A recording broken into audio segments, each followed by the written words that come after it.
Welcome back. हमने class 11th secretarial practice that is SP का chapter 6 start किया है, डायरेक्टर्स एंड की managerial personnel of a company.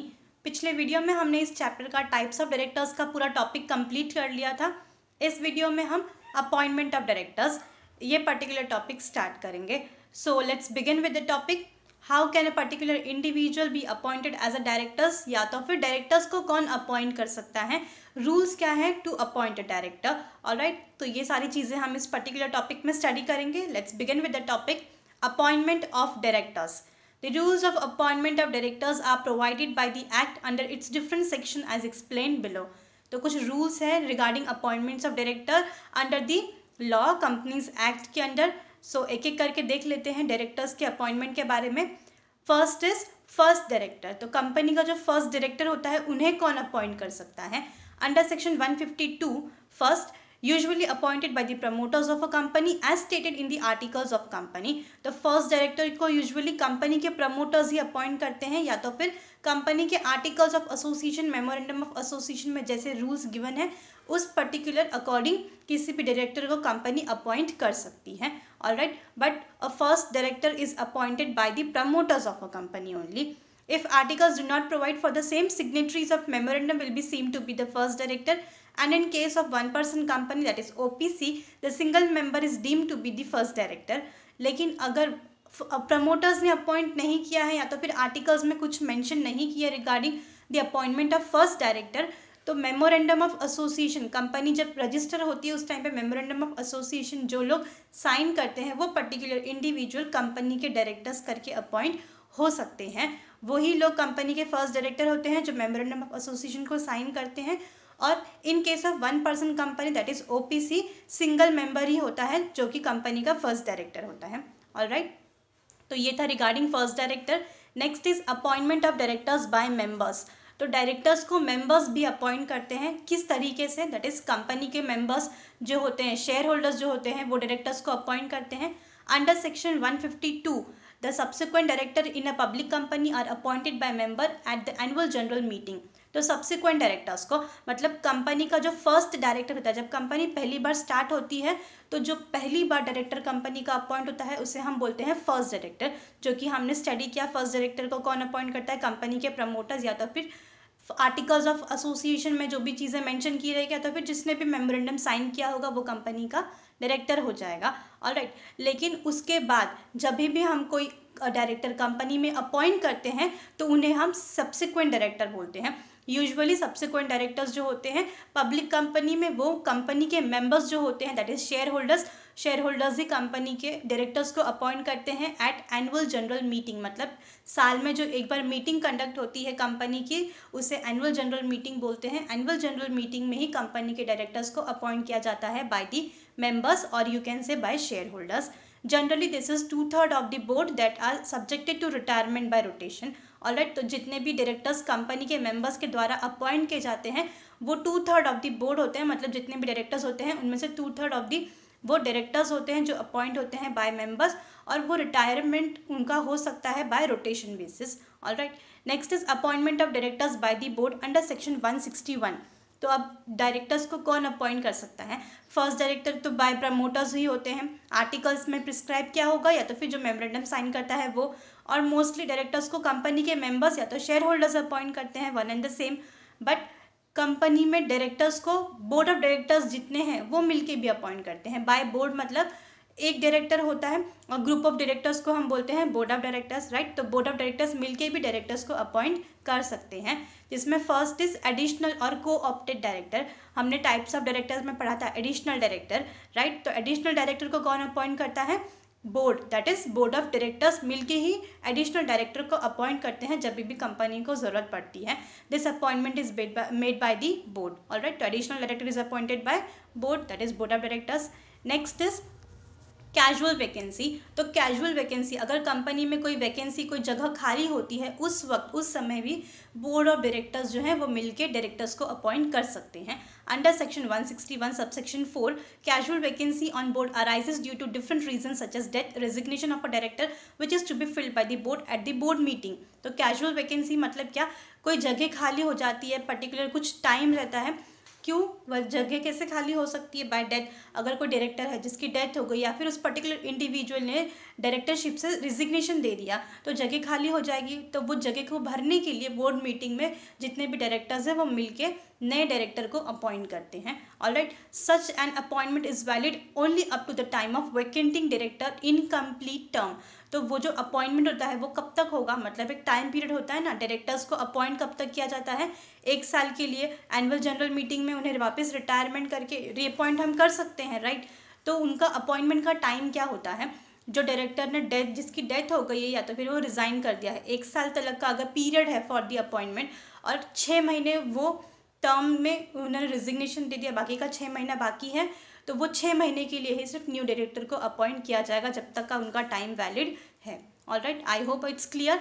Next is alternate director. तो अब alternate director कौन है? अल्टरनेट डायरेक्टर को भी कौन अपॉइंट करता है? बोर्ड ऑफ डायरेक्टर्स ही अपॉइंट करते हैं। हमने टाइप्स ऑफ डायरेक्टर्स में स्टडी किया था, जो पिछले वीडियो में है, एक्सप्लेन किया गया। बोर्ड ऑफ डायरेक्टर्स में appoint an alternate director in place of a director who is going to be out of the state where board meetings are usually held for a period of not less than 3 months. तो alternate director कब appoint किया जाता है? जब भी कोई particular director बाहर चला जाता है, out of state, out of country, for any purpose, कोई मीटिंग या फिर किसी काम से या तो फिर किसी और पर्टिकुलर वैलिड रीज़न की वजह से वो अगर बाहर गया है, कंपनी में प्रेजेंट नहीं है, बट 3 महीने से ज़्यादा के टाइम के लिए अगर वो बाहर गया है, तो अल्टरनेट डायरेक्टर जो है वो कंपनी में अपॉइंट किया जाता है by board of directors. This appointment is valid till the return of original director to the state and also expiry of the term of original director even if he has not return. तो ये जो appointment है उसका time period क्या है, मतलब कब तक के लिए हम अल्टरनेट डायरेक्टर को अपॉइंट करते हैं? एक तो 3 महीने तक के लिए वो अगर कहीं बाहर गए हैं जो डायरेक्टर, उनकी जगह पे हमने अल्टरनेट डायरेक्टर किसी और को एज ए डायरेक्टर अपॉइंट किया है। अगर वो पर्टिकुलर डायरेक्टर वापस आ जाता है तो अल्टरनेट डायरेक्टर चला जाएगा। और नेक्स्ट क्या है, अगर फॉर एग्जांपल कहीं वो बाहर गए हैं और उनका टाइम एक्सपायर हो गया, मतलब 1 साल तक का अगर उनका अपॉइंटमेंट है, 8 महीना वो यहाँ पे कंपनी में रह चुके हैं और 2 महीने के लिए वो कहीं बाहर गए, मोस्टली 3 महीने तक का लीव होता है और वो बाहर गए हैं, मतलब सिर्फ 2 ही महीना बाकी है रिटायरमेंट के लिए, तो वो 2 महीने का टाइम अगर ख़त्म हो जाएगा तो वो पर्टिकुलर जो अल्टरनेट डायरेक्टर है उसका भी टर्म एक्सपायर हो जाएगा और वो रिटायर हो जाएगा। Alright, next is nominee of an institution. अब पर्टिकुलर कोई इंस्टीट्यूशन है जो कि नॉमिनी, जिसने अपना एक particular individual as a nominee करके डायरेक्टर में अपॉइंट करने के लिए बोला गया है, उस वक्त बोर्ड ऑफ डायरेक्टर क्या करते हैं, ऐसे पर्टिकुलर पर्सन को एज ए डायरेक्टर अपॉइंट करते हैं जो कि नॉमिनेटेड होता है किसी इंस्टीट्यूशन के द्वारा।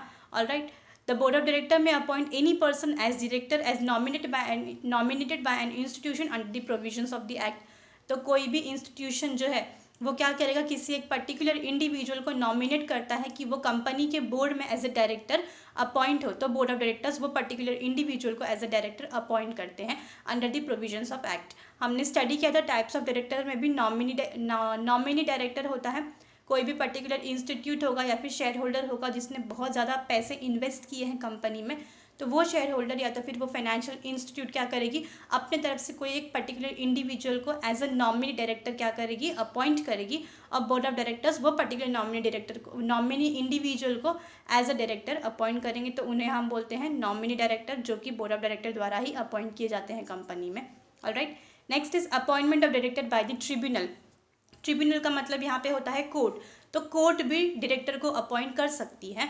अंडर सेक्शन 241 अ ट्रिब्यूनल में appoint directors on receiving petition और application from member as relief against mismanagement of a company's affair.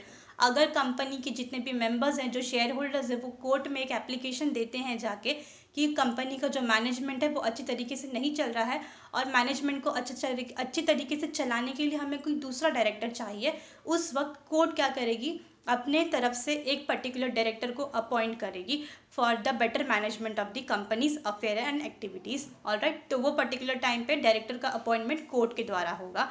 Next is appointment of director by central government.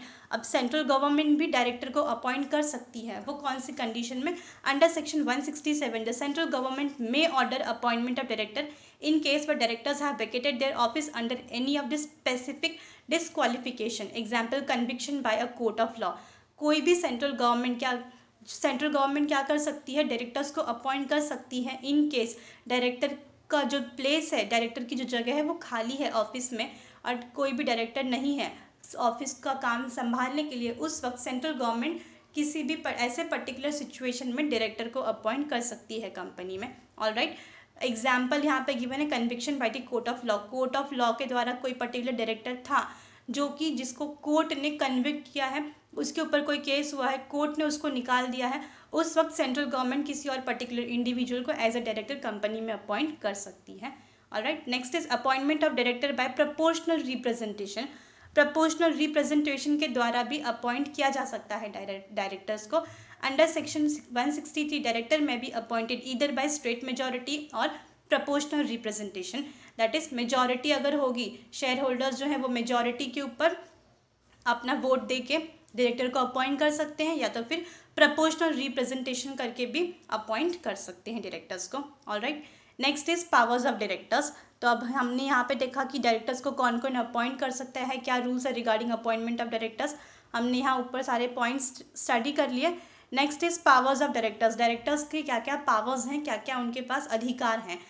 So let's see, under section 179 of the act, तो under section 179 of the companies act directors हैं directors के पास क्या क्या powers हो सकती हैं, क्या क्या उनकी क्या क्या उनके पास अधिकार हैं।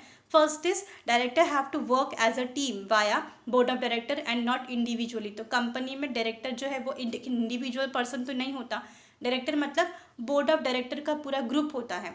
एक डायरेक्टर काम नहीं करता कंपनी में, only in one person company एक डायरेक्टर होगा, बट यूजुअली कंपनी में ग्रुप ऑफ मेंबर्स होते हैं, ग्रुप ऑफ डायरेक्टर्स होते हैं जिन्हें हम बोर्ड ऑफ डायरेक्टर्स कहते हैं। तो डायरेक्टर्स यूजुअली टीम में काम करते हैं as a board of director, individually कोई डिसीजन नहीं ले सकते, इंडिविजुअली वो काम नहीं करते। एक तो ये फर्स्ट उनका पावर है। Next is board can not exercise the power which are required to be exercise by the shareholders in the general meeting as given to them by the act, memorandum and articles. जितने भी board of directors हैं वो share holders के जो powers है उनका use नहीं कर सकते, क्योंकि शेयर होल्डर्स जो होते हैं वो कंपनी के ओनर्स होते हैं, वो कंपनी के मेंबर्स होते हैं, उनके पास एक अलग स्पेशल पावर्स होती हैं, अपना एक अधिकार होता है। जो शेयर होल्डर्स के पावर्स हैं, जो उनके राइट्स हैं, वो राइट्स बोर्ड्स जो हैं, बोर्ड के जो मेंबर्स है, बोर्ड ऑफ डायरेक्टर्स यूज़ नहीं कर सकते।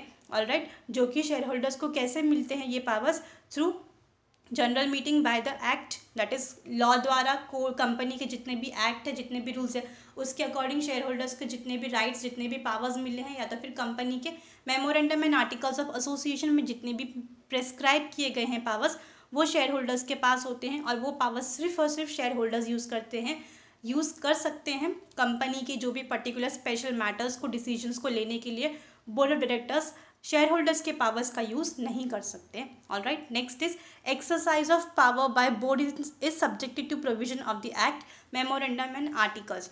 तो बोर्ड ऑफ डायरेक्टर्स जो हैं उनकी जो पावर्स हैं वो कहाँ से उनको मिलते हैं और वो कैसे यूज़ कर सकते हैं। तो बोर्ड ऑफ डायरेक्टर्स जो हैं उनके जो पावर्स है वो अकॉर्डिंग टू दी एक्ट होते हैं, दैट इज़ कंपनी का जो लॉ है उसमें गिवन है, प्रिस्क्राइब किया है कि बोर्ड ऑफ डायरेक्टर्स के क्या क्या पावर्स हैं, सिर्फ वही पावर्स का वो यूज़ कर सकते हैं, उससे ही वो एक्सरसाइज कर सकते हैं कंपनी को चलाने के लिए। या तो फिर memorandum and articles of association of the company के मेमोरेंडम और या तो फिर आर्टिकल्स ऑफ एसोसिएशन में जो भी राइट्स, जो भी पावर्स गिवन है for the board of directors, सिर्फ वही पावर्स वो यूज़ कर सकते हैं। Next is the powers of director can be exercised in 2 ways. अब पावर्स जो हैं, दैट इज डायरेक्टर्स की जो भी पावर्स है वो 2 तरीकों में वो अपने पावर्स का इस्तेमाल कर सकते हैं। First, eight the board meeting by passing a resolution. तो बोर्ड मीटिंग में जितने भी डायरेक्टर्स हैं वो बोर्ड मीटिंग कंडक्ट करेंगे, उसमें कंपनी के सारे डायरेक्टर्स आएंगे और जो भी डिसीजन उनको लेना है उसके लिए वो एक पर्टिकुलर डिसीजन, एक रेजोल्यूशन पास करके अपने पावर्स को, अपने डिसीजन को पास कर सकते हैं। एक ये तरीका है। दूसरा तरीका है by delegation to different committee created by the board.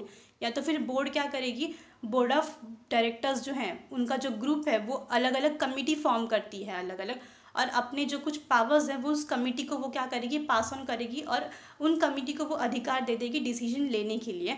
तो उस तरीके से भी बोर्ड अपने पावर्स का यूज़ कर सकती है। ऑलराइट, तो ये 2 तरीके हैं जिससे बोर्ड्स अपने पावर का यूज़ कर सकती हैं। एक तो वो डायरेक्टली बोर्ड मीटिंग में कोई रिजोल्यूशन, कोई डिसीजन पास कर सकती है। दूसरा, कोई एक कमेटी बना सकती है और वो कमेटी को कुछ अधिकार दे सकती है, अपने कुछ पावर्स दे सकती है कोई भी डिसीजन को लेने के लिए। Alright, some example of the powers of board of directors are. अब बोर्ड ऑफ डायरेक्टर्स के कुछ पावर्स हैं, वो क्या क्या काम कर सकते हैं, क्या क्या उनके राइट्स हैं, क्या क्या डिसीजन ले सकते हैं। तो यहाँ पे कुछ एग्जाम्पल्स गिवन है, फटाफट से एग्जाम्पल सिर्फ रीड आउट कर लेते हैं। First is to borrow money, अगर पैसे कहीं से बोरो करने हैं, एज अ लोन लेना है, तो उसके ऊपर डिसीजन लेने का राइट बोर्ड ऑफ डायरेक्टर्स का है। To invest funds of the company, company में कौन से फंड्स इन्वेस्ट होंगे, कितने पैसे इन्वेस्ट होंगे, ये डिसीजन लेने का भी पावर्स बोर्ड ऑफ डायरेक्टर के पास है। To issue securities whether in India और अब्रॉड, अगर किसी को इशू करना है, दैट इज सिक्योरिटीज इशू करना है, चाहे वो शेयर्स हो, डिबेंचर्स हो, प्रेफरेंस शेयर्स हो, कोई भी टाइप का सिक्योरिटी हो जो इशू करना है किसी को भी, तो वो डिसाइड करने का काम होता है बोर्ड ऑफ डायरेक्टर्स का, चाहे वो इंडिया में हो चाहे वो अब्रॉड में हो। Next is diversify the business of the company, company का जो बिजनेस है उससे डाइवर्सिफाई करना है, उसको एक्सपांड करना है, बढ़ाना है, तो इसका डिसीजन भी बोर्ड ऑफ डायरेक्टर्स का होगा। नेक्स्ट इज टू अपॉइंट और रिमूव की मैनेजरियल पर्सनल, तो की मैनेजरियल पर्सनल जो है वो अभी हम आगे पढ़ेंगे, नेक्स्ट वीडियोस में हम कवर करेंगे। तो की मैनेजरियल पर्सनल जो है उनका अपॉइंटमेंट या तो फिर रिमूवल भी बोर्ड ऑफ डायरेक्टर्स को ही करना है। To fill casual vacancy in the board, अगर बोर्ड ऑफ डायरेक्टर्स जो है वहाँ पे कोई कैजुअल वैकेंसी आती है, मतलब बोर्ड में से कोई मेंबर चला जाता है, वहाँ पे जगह खाली हो जाती है, तो वो वैकेंसी को फिलअप करने की रिस्पॉन्सिबिलिटी बोर्ड ऑफ डायरेक्टर्स की होती है। बोर्ड ऑफ डायरेक्टर्स जो है वो मिलके ही डायरेक्टर को अपॉइंट करते हैं to fill the casual vacancy, हमने ऊपर भी स्टडी किया। Next is to recommend dividend, dividend कितना देना चाहिए पर्टिकुलर शेयर होल्डर्स को, वो डिसाइड कर, वो रिकमेंड करने का, सजेस्ट करने का काम भी किसका होता है, बोर्ड ऑफ डायरेक्टर्स का। To appoint first direct auditor of the company, company के फर्स्ट ऑडिटर को अपॉइंट करने का काम किसका होता है, बोर्ड ऑफ डायरेक्टर्स का। ऑडिटर क्या करता है, कंपनी के जितने भी फाइनेंशियल डॉक्यूमेंट्स है उसको चेक करता है, राइट। तो auditor that is chartered accountant को अपॉइंट करने का काम किसका होता है, बोर्ड ऑफ डायरेक्टर्स का। टू रेमिट और give time for repayment of any डेब्ट ड्यू फ्रॉम अ डायरेक्टर, अगर किसी पर्टिकुलर डायरेक्टर ने कोई पैसे बाकी हैं कंपनी को रीपे करने की, तो वो रेमिट मतलब बोर्ड ऑफ डायरेक्टर्स मिलके क्या करेंगे, हो सकता है वो डेब्ट को, वो जो पैसे पे करने हैं किसी एक इंडिविजुअल डायरेक्टर को मिलके हुए कैंसिल कर सकते हैं कि ठीक है आप मत पे करो, उनका वो जो पर्टिकुलर लोन है, डेब्ट है, वो कैंसिल कर सकते हैं, या तो फिर वो पर्टिकुलर बोर्ड ऑफ डायरेक्टर्स का ग्रुप मिलके एक इंडिविजुअल डायरेक्टर को एक टाइम पीरियड दे सकता है कि इतने टाइम में आप पैसे को रीपे कर दो। ये डिसीजन लेने का भी राइट जो है वो बोर्ड ऑफ डायरेक्टर्स को ही होता है, alright. But board of directors team में काम करते हैं, इंडिविजुअली कोई भी डिसीजन वो नहीं ले सकते regarding any of the companies, alright. Next is duty of directors, अब डायरेक्टर्स की क्या क्या ड्यूटी है, दैट इज क्या क्या रिस्पॉन्सिबिलिटी होती है डायरेक्टर्स की, क्या उनको काम करना है regarding company. A director relationship with the company is regarded as fiduciary in nature, that is his duty is full of trust, loyalty, obedience, care and good and most good faith। तो अब fiduciary duty क्या होती है, director का जो relationship होता है वो कंपनी में वो फिड्यूशरी ड्यूटी होता है। Fiduciary means based on trust, trust मतलब भरोसा, भरोसे के ऊपर उसका सारा काम चलता है डायरेक्टर का। तो डायरेक्टर का जो एक रिलेशन होता है कंपनी के साथ में वो विश्वास और भरोसे का रिलेशन होता है। उनका जितना भी ड्यूटी, जितना भी उनका काम होता है वो पूरा भरोसे के ऊपर, लॉयल्टी के ऊपर, ओबीडियंस, केयर और मोस्ट गुड फेथ, ये सब के ऊपर डिपेंड करता है डायरेक्टर का ड्यूटी, उनका रिलेशनशिप कंपनी के ऊपर। Director should not exploit his और her position to of trust and confidence for personal gain at the expense of company और शेयर होल्डर्स। डायरेक्टर्स जो है वो अपना पोजीशन जो है उसका मिसयूज़ नहीं करना चाहिए।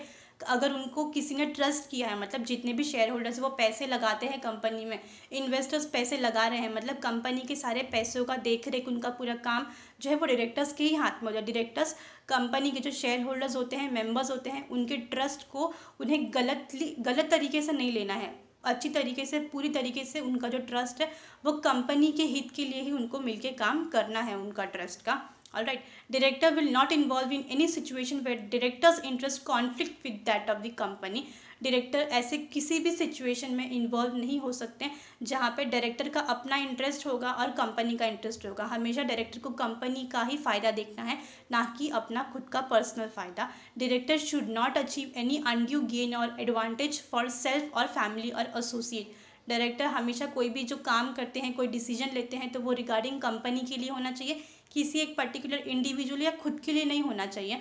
जितना भी काम है वो हमेशा कंपनी के लिए, कंपनी के जो शेयर होल्डर्स हैं, उनके मेंबर्स हैं, रिगार्डिंग दैट ही होना चाहिए, ऑलराइट। वो कोई भी अनड्यू एडवांटेज नहीं ले सकते हैं, या तो फिर कि अगर किसी ने उनके ऊपर ट्रस्ट किया, दैट इज शेयर होल्डर्स पूरा ट्रस्ट करते हैं डायरेक्टर्स के ऊपर कि वो अपना पूरा काम, ड्यूटी, जो पैसे हैं उसको प्रॉपरली यूज़ करे, पूरे कंपनी को मैनेज करे, तो इसका वो अनड्यू गलत फ़ायदा नहीं उठाना चाहिए और अपना जो फ़ायदा है वो ना देके कंपनी का फ़ायदा उन्हें देखना है, ये उनकी ड्यूटी होती है, रिस्पॉन्सिबिलिटी होती है। Next is directors duty can be under two heads. अब डायरेक्टर्स का जो ड्यूटी है, उनकी जो रिस्पॉन्सिबिलिटी है वो दो तरीकों में यहाँ पर बाइफरकेट की गई है। First is statutory duty. Statutory duty मतलब कंपल्सरीली ये ड्यूटी उनको ख़त्म करनी होती है, ये किसी भी पर्टिकुलर रीज़न से ये ड्यूटी को वो अवॉइड नहीं कर सकते। तो क्या ड्यूटी है स्टैट्यूटरी ड्यूटी? मतलब ऐसी ड्यूटी जो कंपनी के लॉ द्वारा पहले से ही अलॉट की गई है डायरेक्टर्स को, जो ड्यूटी डायरेक्टर्स को कंपल्सरीली पूरी करनी होती है। These are impose by the act example of statutory duties. तो ये जो ड्यूटीज़ है मतलब स्टैट्यूटरी ड्यूटी, ऐसी ड्यूटी जो कंपल्सरी डायरेक्टर को पूरी करनी होती है, जो कि कंपनी एक्ट, कंपनी के लॉ द्वारा पहले से निर्धारित है डायरेक्टर्स के लिए। तो यहाँ पे एग्जाम्पल दिया है स्टैट्यूटरी ड्यूटी का। First is to file return of allotment. तो उन्हें पहले अलॉटमेंट का जितना भी रिटर्न है वो फाइल करना है, मतलब कितने शेयर्स किसको दिए हैं, ये सारे रिटर्न्स जो हैं वो फाइल अप करने पड़ते हैं। To act in accordance of articles of the company. Company के जितने भी आर्टिकल्स है, चाहे वो मेमोरेंडम ऑफ एसोसिएशन हो, आर्टिकल्स ऑफ एसोसिएशन हो, जितने भी रूल्स हैं उसी के रूल के अकॉर्डिंग डायरेक्टर्स को काम करना पड़ता है। उसके अगेंस्ट, उसके खिलाफ जाके कोई काम नहीं कर सकते directors. To disclose interest in a transaction. अगर डायरेक्टर का अपना खुद का कोई पर्सनल फ़ायदा है तो वो उन्हें डिस्क्लोज करना पड़ेगा, कंपनी को बताना पड़ेगा। अगर उनका खुद का पर्सनल फ़ायदा और उन्होंने छुपा के रखा तो ये क्या होगा? धोखा होगा, फ्रॉड होगा कंपनी के साथ में। तो अगर डायरेक्टर का खुद का अगर कोई फ़ायदा है किसी डिसीजन में, किसी पर्टिकुलर ट्रांजेक्शन में, तो उन्हें वो कंपनी को डिस्क्लोज करना होगा। Next is to attend board meetings. तो कंपनी में जितनी भी बोर्ड मीटिंग्स होती हैं वो पूरी बोर्ड मीटिंग्स को अटेंड करने की रिस्पॉन्सिबिलिटी किसकी होती है? डायरेक्टर्स की। कंपल्सरीली बोर्ड मीटिंग अटेंड करनी होती है डायरेक्टर्स को। To appoint first auditor of the company. Company का जो फर्स्ट ऑडिटर होता है वो भी बोर्ड ऑफ डायरेक्टर्स को ही अपॉइंट करना है, दैट इज़ चार्टर्ड अकाउंटेंट को। Alright, next is general duties. अब ये तो हो गया स्टैट्यूटरी ड्यूटी, मतलब कंपल्सरीली ये सारे काम तो डायरेक्टर्स को करने ही करने होते हैं। अब जनरल ड्यूटीज़ क्या है? मतलब ऐसे काम जो डायरेक्टर्स को करने ही होते हैं। This can be described as. तो जनरल ड्यूटीज़ मतलब रोज़ का जो काम होता है, ड्यूटी ऑफ गुड फेथ, मतलब जो भरोसा है वो रखना है डायरेक्टर्स को। Directors must act in best interest of a company and it's present and future member. Director को हमेशा कंपनी के हित में ही काम करना है, कंपनी के अच्छे के लिए काम करना, जो भी डिसीजन लेना है कंपनी के फ़ायदे के लिए होना चाहिए। कंपनी के जो मेंबर्स है, चाहे वो प्रेजेंट मेंबर्स हो चाहे वो फ्यूचर मेंबर्स हो, हमेशा वो कंपनी के इंटरेस्ट में ही, कंपनी के फ़ायदे के लिए ही वो काम करेंगे।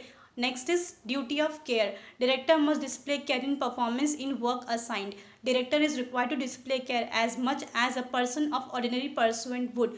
डायरेक्टर जो है उन्हें बहुत ध्यान से और बहुत पूरे के पूरे केयर के साथ में अपना काम करना है।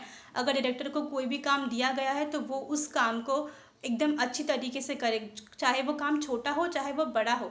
अटमोस्ट केयर और अटमोस्ट सिंसियरिटी के साथ में डायरेक्टर्स को काम करना है। जैसे कोई एक ऑर्डिनरी पर्सन काम करता है उसी तरीके से डायरेक्टर को भी अपना काम करना है।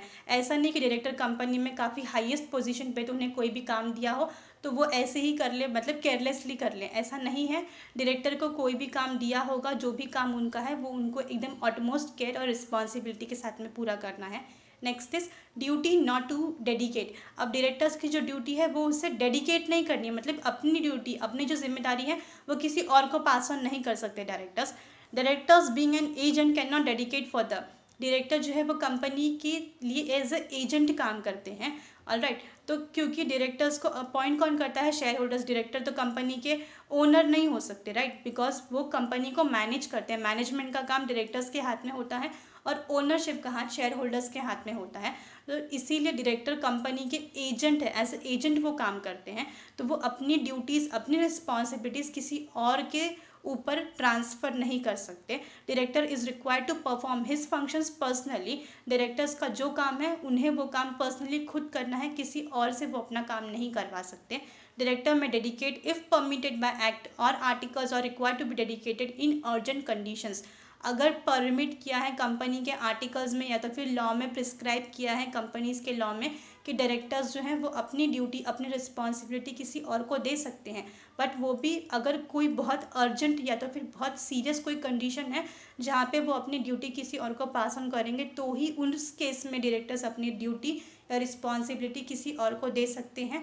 बट डायरेक्टर्स मोस्टली अपनी सारी ड्यूटीज़ और अपने सारे काम पर्सनली खुद हैंडल करते हैं, अपनी ड्यूटी रिस्पॉन्सिबिलिटी किसी और को पास ऑन नहीं करते। अपनी जिम्मेदारियां उनको खुद निभानी है, किसी और को वो काम नहीं दे सकते कि चलो कोई मेरा काम तुम कर दो और नाम मेरा रहेगा, ऐसा काम उनको नहीं करना है। Alright, next is liabilities of directors. अब डायरेक्टर्स की लाइबिलिटीज़ क्या होती हैं? A director is liable in following different place, मतलब क्या रिस्पॉन्सिबिलिटी है डायरेक्टर्स की टूवर्ड्स कंपनीज, किस चीज़ के लिए जिम्मेदारी होती है डायरेक्टर्स की, क्या क्या जिम्मेदारी होती है? Liability to the company, company के लिए डायरेक्टर्स की रिस्पॉन्सिबिलिटी है, कोई भी डिसीजन लेते हैं डायरेक्टर्स उसकी पूरी जिम्मेदारी डायरेक्टर्स की होती है। Liability to the third party, अगर डायरेक्टर्स कोई भी डिसीजन लेते हैं कंपनी के लिए और उसमें थर्ड पार्टी का इन्वॉल्वमेंट है तो वो लाइबल होते हैं थर्ड पार्टी के लिए, right. The liability for breach of statutory duties, अभी हमने ऊपर स्टडी ही किया स्टैट्यूटरी ड्यूटीज़ के बारे में, 5 पॉइंट्स है टोटल।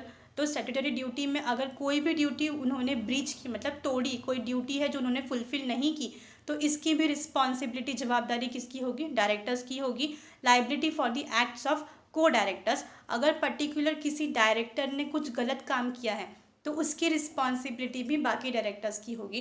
ग्रुप ऑफ डायरेक्टर्स होते हैं, उन ग्रुप ऑफ डायरेक्टर्स में अगर किसी एक डायरेक्टर ने कुछ काम गलत किया है या फिर कंपनी के लॉ के अगेंस्ट काम किया है तो उसकी जवाबदारी, उसकी रिस्पॉन्सिबिलिटी, उसका आंसर देने का काम भी बाकी डायरेक्टर्स का ही होगा। एंड क्रिमिनल लाइबिलिटी, कोई भी ऐसा काम नहीं करना है जो क्रिमिनल हो, अगर ऐसा कोई काम किया है जो ऑफेंस हो, क्रिमिनल हो, तो उसकी जिम्मेदारी भी डायरेक्टर्स की ही होगी। ऑलराइट, सो ये था liabilities of directors. Total 5 points थे in liabilities of directors. I hope आपका पूरा का पूरा जो पॉइंट्स था वो समझ में आया होगा। सो यहाँ पे स्टॉप करते हैं। लीगल पोजीशंस ऑफ डायरेक्टर वो हम नेक्स्ट वीडियो से कवर करेंगे। ऑलराइट, सो आई होप आपको इस वीडियो का पूरा टॉपिक जो था वो समझ में आया होगा। इस वीडियो में हमने अपॉइंटमेंट ऑफ डायरेक्टर्स, ये पर्टिकुलर टॉपिक यहाँ से स्टार्ट किया था आज का वीडियो। सो इस वीडियो में हमने types of appointment of directors cover किया, देन हमने पावर्स ऑफ डायरेक्टर्स कवर किया, duties of directors, statutory duties था और जनरल ड्यूटीज़ था, then liabilities of directors. I hope आपका पूरा का पूरा जो टॉपिक था इस वीडियो का वो अच्छे तरीके से समझ में आया होगा। नेक्स्ट वाला लीगल पोजीशंस ऑफ डायरेक्टर्स यहाँ से हम अगले वीडियो में कवर करेंगे। Alright, so thank you for your time.